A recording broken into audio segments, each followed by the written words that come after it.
Good morning. Today is Wednesday, November 4th, 2020. I remember very clearly the moment 25 years ago today on the English calendar. It was Shabbos. Shabbos was just about to end.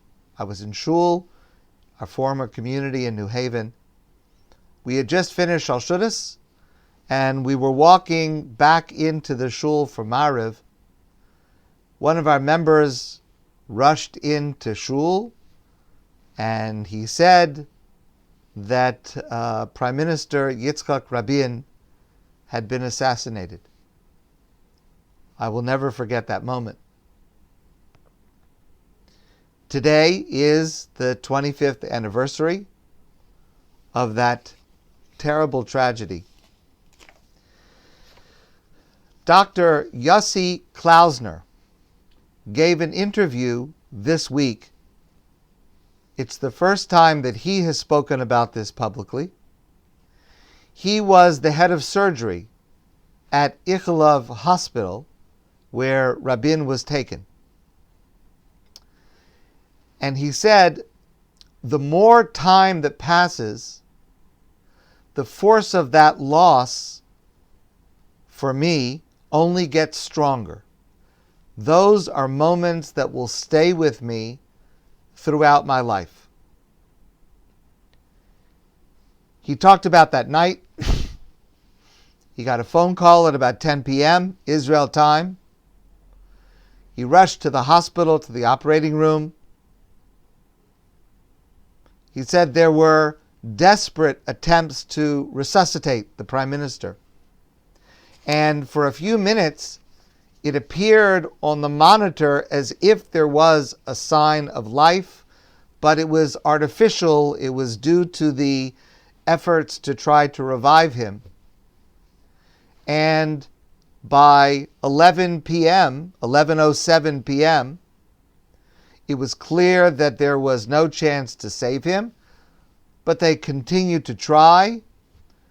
No one who understood it had the guts to declare that he had died. So he said, I had to stand up and tell everybody that I'm very sorry, but we have to announce his death because we had exhausted all our best efforts. I thanked them.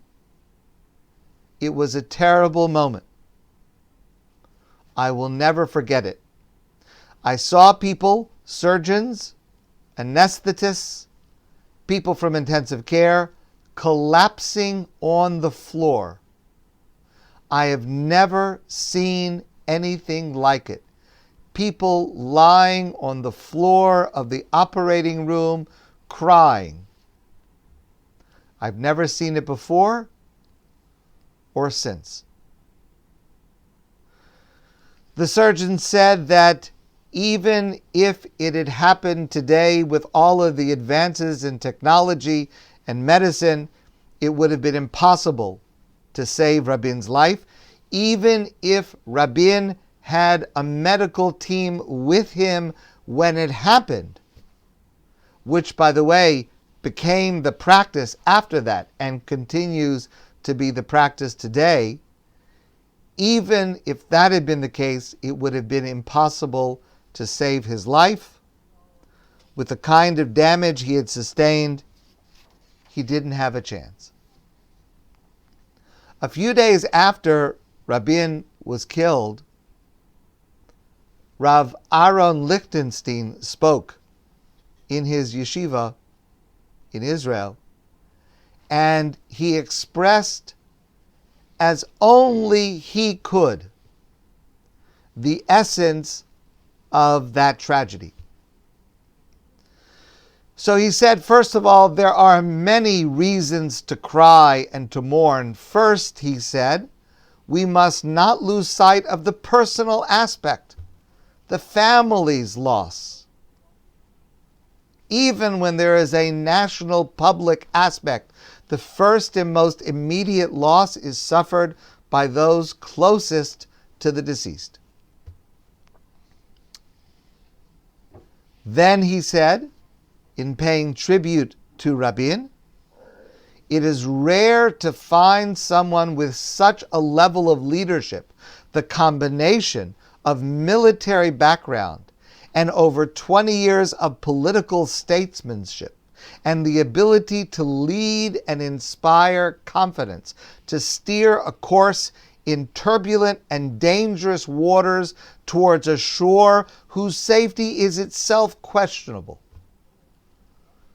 All of that is remarkable.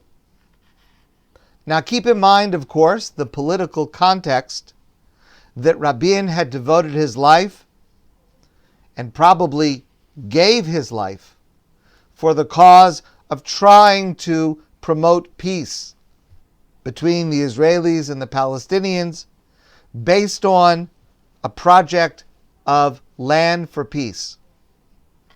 And that was and remains a highly controversial subject. Rav Lichtenstein disagreed with that policy and identified with the settlers of Yehuda and Shomron who feel so strongly to hold on to every inch of Eretz Yisrael. But then Rav Aaron said something very surprising.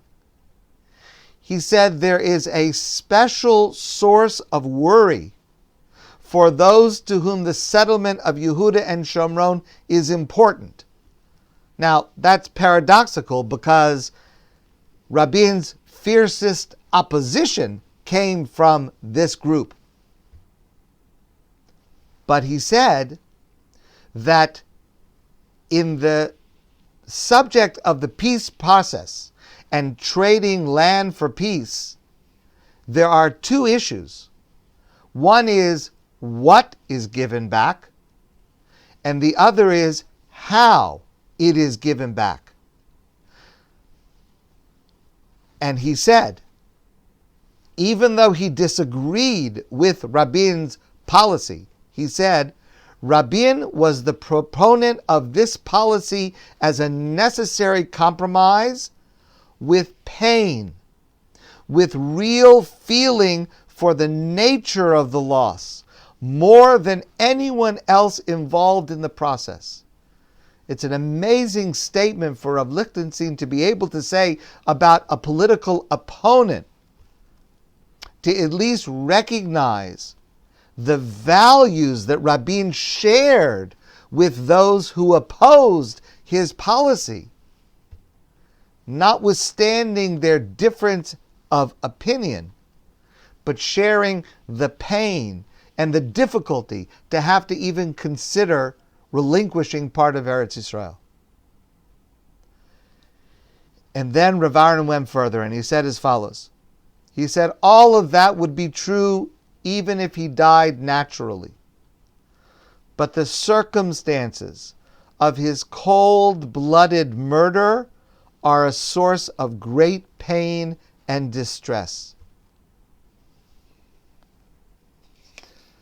He talked about visiting Rav Aaron Soloveitchik, of blessed memory.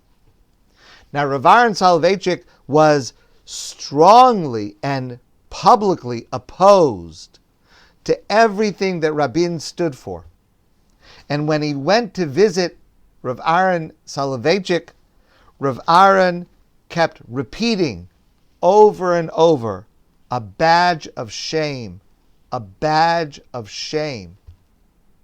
This shame that our state, our people should have fallen to such a level, that shame should be felt by everyone, religious, secular, right and left, for to the extent that we feel any sense of unity within Am Yisrael, the Jewish nation, to the extent that we feel like a single body, then the entire body should feel shamed and pained, no matter which limb is responsible for this tragedy.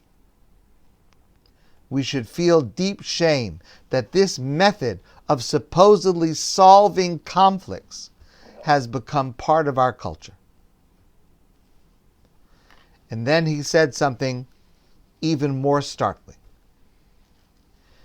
He said that the shame should be felt by our camp, he said, the Dati Tzioni, the religious Zionist camp, more than any other.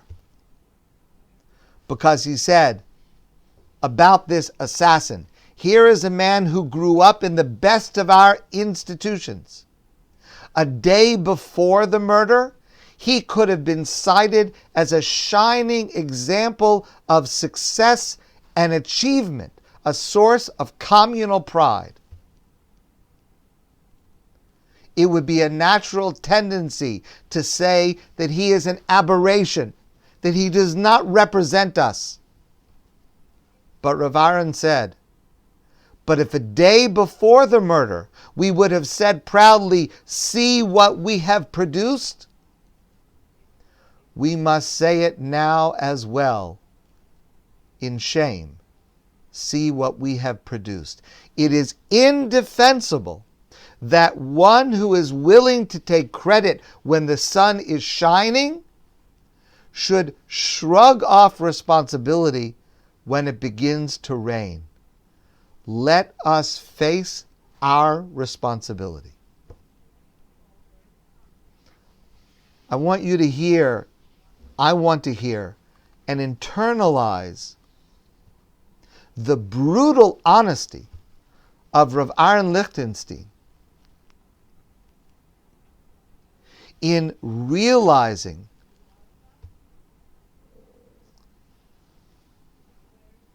the shared responsibility that made this possible. Rav Aaron said that in 1978, Shimon Peres visited his yeshiva. And he asked Rav Aaron, what is the political credo of your yeshiva? And Rav Aaron said to him, we do not have a political credo, but we teach three things. Even when studying Torah, we have a responsibility to the community. When addressing the community's problems, we must think deeply and not simplistically. And even when we do what we have decided is right, we have to know how to respect other opinions and the people that hold them. And that message is more needed today than ever before.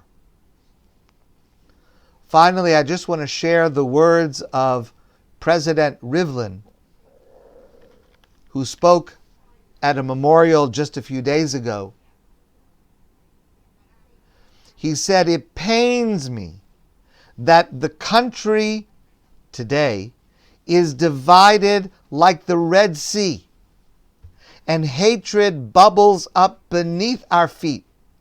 It cannot be that signs calling for the death of citizens are on display.